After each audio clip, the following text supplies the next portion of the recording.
এই পিছ পৰি থকা পৰিস্থিতিটো আমি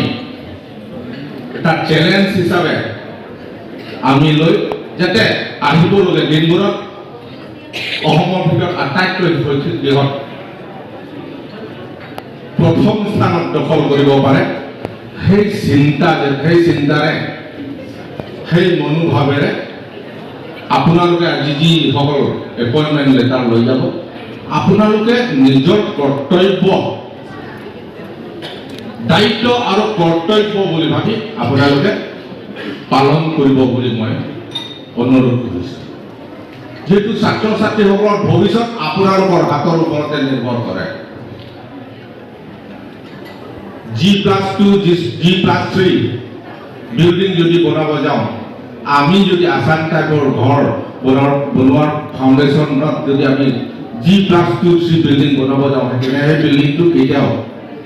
অলপমান ভূমিকম্পৰ জোকাৰণিতে কলাপছ হৈ যাব গতিকে আপোনালোকে ফাউণ্ডেশ্যনটো টিচাৰসকলৰ ওপৰত নিৰ্ভৰ কৰে যেহেতু LP স্কুল লোৱাৰ প্ৰাইমাৰী এই লোৱাৰ প্ৰাইমাৰীৰ পৰা আপোনালোকে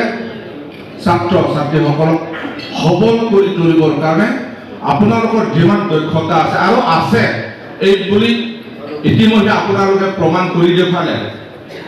টেট এক্সাম দি আজি আপোনালোকে আজি এপইণ্টমেণ্ট লেটাৰটো লৈছে এইটোৱে প্ৰমাণ আপোনালোকে ভাল শিক্ষা দিব পাৰিব এজন ভাল শিক্ষাগুৰু আপোনালোকে ইতিমধ্যে হ'ল